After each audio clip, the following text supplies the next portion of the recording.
Soujanya case mask ಮಹಿಳೆ exclusive. Mask ಮಹಿಳೆಯ ಸಂದರ್ಶನವನ್ನ ಮಾಡಿದ್ದೇ ರಿಪಬ್ಲಿಕ್ ಕನ್ನಡ. ಒಡನಾಡಿಗೆ ಮಾಹಿತಿ ನೀಡಿದ್ದೇನೆ ಅಂತ ರಿಪಬ್ಲಿಕ್ ಕನ್ನಡದ ಬಳಿ ಕೂಡ ಹೇಳಿದ್ರು ಮಾಸ್ಕ್ ಮಹಿಳೆ. ಮಂಡ್ಯ ಮೂಲದ ಮಹಿಳೆಯ ಮೊದಲ ಸಂದರ್ಶನ ರಿಪಬ್ಲಿಕ್ ಕನ್ನಡ ಮಾಡಿದ್ದು.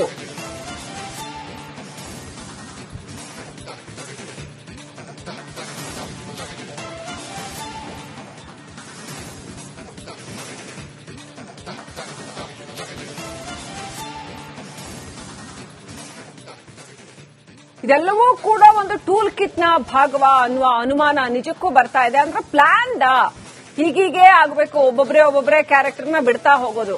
ಸತ್ಯ ಇದ್ದಾಗ ಇಷ್ಟೆಲ್ಲ ಸರ್ಕಸ್ ಮಾಡೋ ಅಗತ್ಯನೇ ಬರೋದಿಲ್ಲ. ಆದ್ರೆ ಸತ್ಯ ಇಲ್ಲದಾಗ 108 ಸಾಕ್ಷಿಗಳು, ಕಥೆಗಳು, ಪಾತ್ರಗಳು ಎಲ್ಲವನ್ನು ಕೂಡ ಸೃಷ್ಟಿ ಮಾಡಬೇಕಾಗತ್ತೆ. ಹಾಗೆ ಸೃಷ್ಟಿ ಆಗ್ತಾ ಇದಾವ ಇವೆಲ್ಲವೂ ಕೂಡ. ದೊಡ್ಡ ಪ್ರಮಾಣದಲ್ಲಿ ಹಣ ಹರಿದು ಬರ್ತಾ ಇದೆ ವಿದೇಶದಿಂದ ಅಂತ ಮತ್ತೊಂದು ಕಡೆ ವಸಂತ ಗಿಳಿಯಾರ ಆರೋಪ ಮಾಡಿರ್ತಕ್ಕಂಥದ್ದು. ಇಡಿ ಕೂಡ ಇದಕ್ಕೆ ತನಿಖೆಗೆ ಅಂತ ಆಗಮಿಸಿರ್ತಕ್ಕಂಥದ್ದು. ಇನ್ನಷ್ಟು ಅಪ್ಡೇಟ್ ಪಡ್ಕೊಳ್ಳೋಣ. ನಮ್ಮ ಪ್ರತಿನಿಧಿ ವಿನೋದ್ ಕನೆಕ್ಟ್ ಆಗಿದ್ದಾರೆ. ವಿನೋದ್, ಒಡನಾಡಿ ಸಂಸ್ಥೆಗೆ ಹೋಗಿ ದೂರು ಕೊಟ್ಟೆ ಅಂತ ಈ ಮಂಡ್ಯ ಮೂಲದ ಮಹಿಳೆ ಹೇಳ್ತಾರೆ. ಇಷ್ಟು ವರ್ಷ ಏನ್ ಮಾಡ್ತಿದ್ರಂತೆ? ಆಮೇಲೆ ಒಡನಾಡಿ ಸಂಸ್ಥೆ ಎಂಥ ಸಂಸ್ಥೆ ಅದು? ಯಾವ ತರದ ಸಂಸ್ಥೆ? ಸಿದ್ಧಾಂತ ಏನು ಅದರದ್ದು? ಜೊತೆಗೆ ಯಾವ ಒಂದು ಕಾರಣಕ್ಕೆ ಅದರ ಯಾವ್ದಾದ್ರೂ ಒಂದು ಸಿದ್ಧಾಂತವನ್ನ ಅದು ಫಾಲೋ ಮಾಡ್ತಾ ಇದೆಯಾ?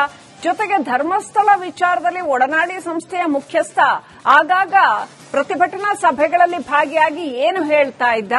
ಏನೆಲ್ಲ ಡೀಟೇಲ್ಸ್ ಇದೆ?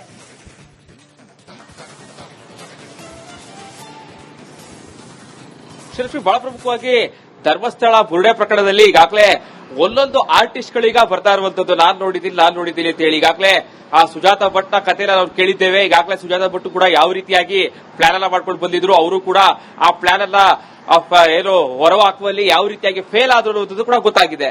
ಈಗ ಮತ್ತೊಂದು ಮಂಡ್ಯ ಮೂಲದ ಮಹಿಳೆ ಬಂದಿರುವಂತದ್ದು. ಇದು ಒಡನಾಡಿ ಸಂಸ್ಥೆ ಬಗ್ಗೆ ಹೇಳೋದಾದ್ರೆ ಈಗಾಗಲೇ ಏನು ಸುಮಾರು 30-35 ವರ್ಷಗಳ ಹಿಂದಿನಿಂದಲೂ ಕೂಡ ನಡ್ಕೊಂಡು ಬಂತಹ ಒಂದು ಸಂಸ್ಥೆ ಅದು.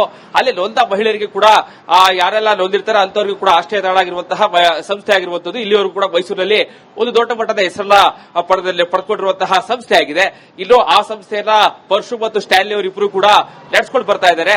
ಆ ಸಂಸ್ಥೆಗೆ ಒಂದು ರೀತಿಯಲ್ಲಿ ಒಂದು ಒಳ್ಳೆಯ ಅಭಿಪ್ರಾಯ ಕೂಡ ಬಂದಿರುವಂತದ್ದು. ಈ ಹಿಂದೆ ನಾವು ಮುರುಘಾ ಪ್ರಕರಣ ಇರಬಹುದು, ಮುರುಘಾ ಶ್ರೀಗಳ ಪ್ರಕರಣ ಇರಬಹುದು, ಜೊತೆ ಸ್ಯಾಂಟ್ರೋ ರವಿ ಅವರ ಪ್ರಕರಣ ಇರಬಹುದು, ಎರಡು ಪ್ರಕರಣದಲ್ಲೂ ಕೂಡ ಮುಂದೆ ನೇತೃತ್ವವನ್ನು ವಹಿಸಿಕೊಂಡು ಆ ಕೇಸ್ನಲ್ಲೂ ಕೂಡ ಸಾಕಷ್ಟು ಹೋರಾಟವನ್ನು ಮಾಡಿ ಜಯನ ಸಾಧಿಸಿದಂತಹ ಸಂಸ್ಥೆ ಆಗಿರ್ತವೆ. ಇನ್ನು ಧರ್ಮಸ್ಥಳದ ಪ್ರಕರಣಕ್ಕೆ ಬಂದ ಸಂದರ್ಭದಲ್ಲೂ ಕೂಡ ಒಂದು ಕಡೆ ಸೌಜನ್ಯ ಪ್ರಕರಣದ ಒಂದು ಕಡೆ ಆದ್ರೆ ಮತ್ತೊಂದು ಕಡೆ ಧರ್ಮಸ್ಥಳದ ಬುರುಡೆ ಪ್ರಕರಣ. ಇನ್ನು ಸೌಜನ್ಯ ಪ್ರಕರಣದಲ್ಲೂ ಕೂಡ ಈಗಾಗಲೇ 2023ರಲ್ಲಿ ಈಗಾಗಲೇ ಆ ಮಂಡ್ಯ ಮೂಲದ ಮತ್ತೊಬ್ಬರು ಆರ್ಟಿಸ್ಟ್ ಬಂದಿರುವ ಕಾರಣಕ್ಕಾಗಿ, ಮಂಡ್ಯ ಮೂಲದ ಮಹಿಳೆ ಹೇಳ್ತಾ ಇರೋ ಕಾರಣಕ್ಕಾಗಿ 2023 ಅಂದ್ರೆ 13 ವರ್ಷಗಳ ಹಿಂದೆ ಆಕೆ ಧರ್ಮಸ್ಥಳಕ್ಕೆ ಹೋದ ಸಂದರ್ಭದಲ್ಲೂ ಕೂಡ ಸೌಜನ್ಯವನ್ನ ಅಪಹರಣ ಮಾಡಿದ್ರು. ಅದರಲ್ಲೂ ಕೂಡ ಬಿಕ್ಲಿ ಮಾತಾಡಿದಂತಹ ವ್ಯಕ್ತಿ ಅಪಹರಣವನ್ನ ಮಾಡಿದ್ರು. ಅದನ್ನ ಕಣ್ಣಾರೆ ಕಣ್ಣೆ ಅಂತೇಳಿ 2023ರಲ್ಲಿ ನಾನು ಒಡನಾಡಿ ಸಂಸ್ಥೆಗೆ ಹೋಗೋದು ಕೂಡ ಸಾಕಷ್ಟು ಪ್ರಯತ್ನವನ್ನು ಪಟ್ಟಿದ್ದೆ. ಆ ಸಂಸ್ಥೆ ಮೂಲಕವಾಗಿ ನಾನು ಏನು SITಗೆ ಹೋಗಬೇಕು ಅನ್ನುವಂತಹ ಒಂದು ತೀರ್ಮಾನ ಮಾಡಿದೆ ಅಂತೇಳಿ ಈಗಾಗಲೇ ರಿಪಬ್ಲಿಕ್ ಕನ್ನಡದ ಮುಂದೆ ಮಾತಾಡಿರುವಂತದ್ದು. ಆ ಮಂಡ್ಯ ಮೂಲದ ಮಹಿಳೆ ಆ ಹೇಳಿಕೆಯಲ್ಲೂ ಕೂಡ ಸಾಕಷ್ಟು ಗೊಂದಲ ಇರುವಂತದ್ದು.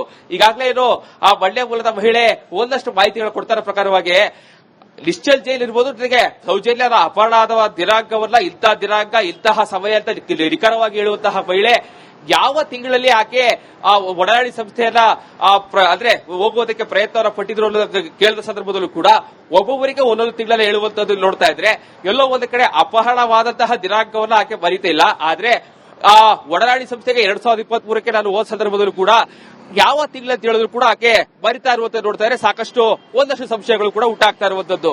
ಧರ್ಮಸ್ಥಳ ಪ್ರಕರಣದಲ್ಲಿ ಸಾಕಷ್ಟು ಷಡ್ಯಂತ್ರ ನಡೀತಾ ಇದೆ ಎನ್ನುವಂಥದ್ದು ಮೊದಲಿಂದಲೂ ಕೇಳಿ ಬರ್ತಾ ಇರೋ ಆರೋಪಗಳು.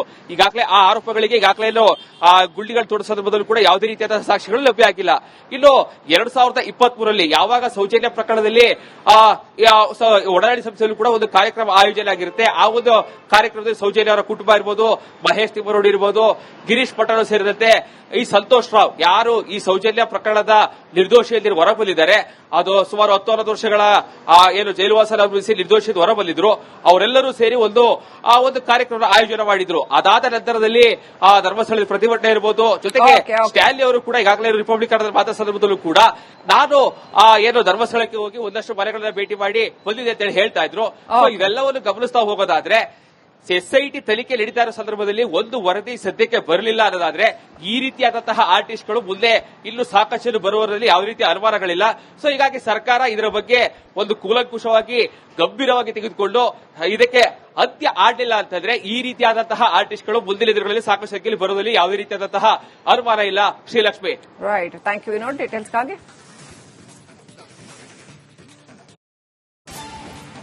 ಸೌಜನ್ಯ ಕೇಸ್ ಮಾಸ್ಕ್ ಮಹಿಳೆ ಎಕ್ಸ್ಕ್ಲೂಸಿವ್. ಮಾಸ್ಕ್ ಮಹಿಳೆಯ ಸಂದರ್ಶನವನ್ನ ಮಾಡಿದ್ದೇ ರಿಪಬ್ಲಿಕ್ ಕನ್ನಡ. ಒಡನಾಡಿಗೆ ಮಾಹಿತಿ ನೀಡಿದ್ದೇನೆ ಅಂತ ರಿಪಬ್ಲಿಕ್ ಕನ್ನಡದ ಬಳಿ ಕೂಡ ಹೇಳಿದ್ರು ಮಾಸ್ಕ್ ಮಹಿಳೆ. ಮಂಡ್ಯ ಮೂಲದ ಮಹಿಳೆಯ ಮೊದಲ ಸಂದರ್ಶನ ರಿಪಬ್ಲಿಕ್ ಕನ್ನಡ ಮಾಡಿದ್ದು.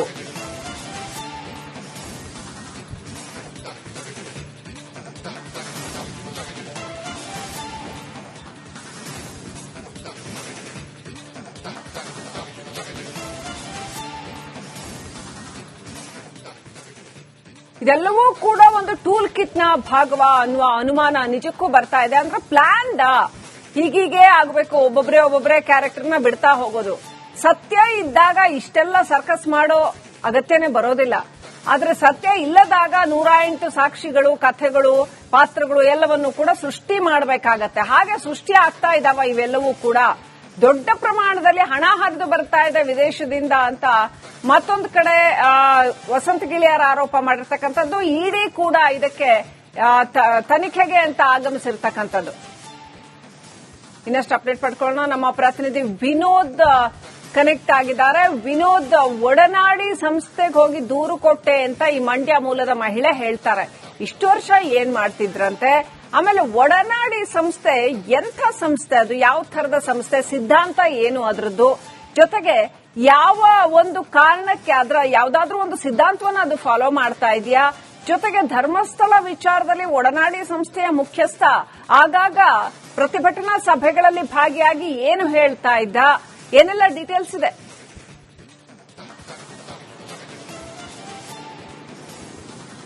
ಶ್ರೀಲಕ್ಷ್ಮಿ, ಬಹಳ ಪ್ರಮುಖವಾಗಿ ಧರ್ಮಸ್ಥಳ ಬುರುಡೆ ಪ್ರಕರಣದಲ್ಲಿ ಈಗಾಗಲೇ ಒಂದೊಂದು ಆರ್ಟಿಸ್ಟ್ಗಳೀಗ ಬರ್ತಾ ಇರುವಂತದ್ದು. ನಾನ್ ನೋಡಿದ್ದೀನಿ ಅಂತ ಹೇಳಿ ಈಗಾಗಲೇ ಆ ಸುಜಾತ ಭಟ್ಟ ಕಥೆನ ನಾವು ಕೇಳಿದ್ದೇವೆ. ಈಗಾಗಲೇ ಸುಜಾತ ಭಟ್ ಕೂಡ ಯಾವ ರೀತಿಯಾಗಿ ಪ್ಲಾನ್ ಅನ್ನ ಮಾಡ್ಕೊಂಡು ಬಂದಿದ್ರು, ಅವರು ಕೂಡ ಆ ಪ್ಲಾನ್ ಅನ್ನ ಏನು ಹೊರವ ಹಾಕುವಲ್ಲಿ ಯಾವ ರೀತಿಯಾಗಿ ಫೇಲ್ ಆದ್ರು ಅನ್ನೋದು ಕೂಡ ಗೊತ್ತಾಗಿದೆ.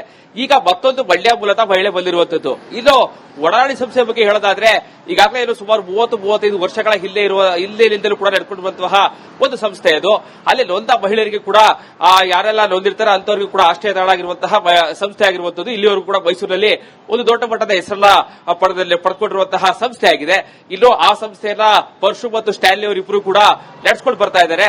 ಆ ಸಂಸ್ಥೆಗೆ ಒಂದು ರೀತಿಯಲ್ಲಿ ಒಂದು ಒಳ್ಳೆಯ ಅಭಿಪ್ರಾಯ ಕೂಡ ಬಂದಿರುವಂತದ್ದು. ಈ ಹಿಂದೆ ನಾವು ಮುರುಘಾ ಪ್ರಕರಣ ಇರಬಹುದು, ಮುರುಘಾ ಶ್ರೀಗಳ ಪ್ರಕರಣ ಇರಬಹುದು, ಜೊತೆ ಸ್ಯಾಂಟ್ರೋ ರವಿ ಅವರ ಪ್ರಕರಣ ಇರಬಹುದು, ಎರಡು ಪ್ರಕರಣದಲ್ಲೂ ಕೂಡ ಮುಂದೆ ನೇತೃತ್ವವನ್ನು ವಹಿಸಿಕೊಂಡು ಆ ಕೇಸ್ನಲ್ಲೂ ಕೂಡ ಸಾಕಷ್ಟು ಹೋರಾಟವನ್ನು ಮಾಡಿ ಜಯನ ಸಾಧಿಸಿದಂತಹ ಸಂಸ್ಥೆ ಆಗಿರ್ತವೆ. ಇನ್ನು ಧರ್ಮಸ್ಥಳದ ಪ್ರಕರಣಕ್ಕೆ ಬಂದ ಸಂದರ್ಭದಲ್ಲೂ ಕೂಡ ಒಂದು ಕಡೆ ಸೌಜನ್ಯ ಪ್ರಕರಣದ ಒಂದು ಕಡೆ ಆದ್ರೆ ಮತ್ತೊಂದು ಕಡೆ ಧರ್ಮಸ್ಥಳದ ಬುರುಡೆ ಪ್ರಕರಣ. ಇನ್ನು ಸೌಜನ್ಯ ಪ್ರಕರಣದಲ್ಲೂ ಕೂಡ ಈಗಾಗಲೇ 2023ರಲ್ಲಿ ಈಗಾಗಲೇ ಆ ಮಂಡ್ಯ ಮೂಲದ ಮತ್ತೊಬ್ಬರು ಆರ್ಟಿಸ್ಟ್ ಬಂದಿರುವ ಕಾರಣಕ್ಕಾಗಿ, ಮಂಡ್ಯ ಮೂಲದ ಮಹಿಳೆ ಹೇಳ್ತಾ ಇರೋ ಕಾರಣಕ್ಕಾಗಿ 2023 ಅಂದ್ರೆ 13 ವರ್ಷಗಳ ಹಿಂದೆ ಆಕೆ ಧರ್ಮಸ್ಥಳಕ್ಕೆ ಹೋದ ಸಂದರ್ಭದಲ್ಲೂ ಕೂಡ ಸೌಜನ್ಯವನ್ನ ಅಪಹರಣ ಮಾಡಿದ್ರು. ಅದರಲ್ಲೂ ಕೂಡ ಬಿಕ್ಲಿ ಮಾತಾಡಿದಂತಹ ವ್ಯಕ್ತಿ ಅಪಹರಣವನ್ನ ಮಾಡಿದ್ರು. ಅದನ್ನ ಕಣ್ಣಾರೆ ಕಣ್ಣೆ ಅಂತೇಳಿ 2023ರಲ್ಲಿ ನಾನು ಒಡನಾಡಿ ಸಂಸ್ಥೆಗೆ ಹೋಗೋದು ಕೂಡ ಸಾಕಷ್ಟು ಪ್ರಯತ್ನ ಪಟ್ಟಿದ್ದೆ.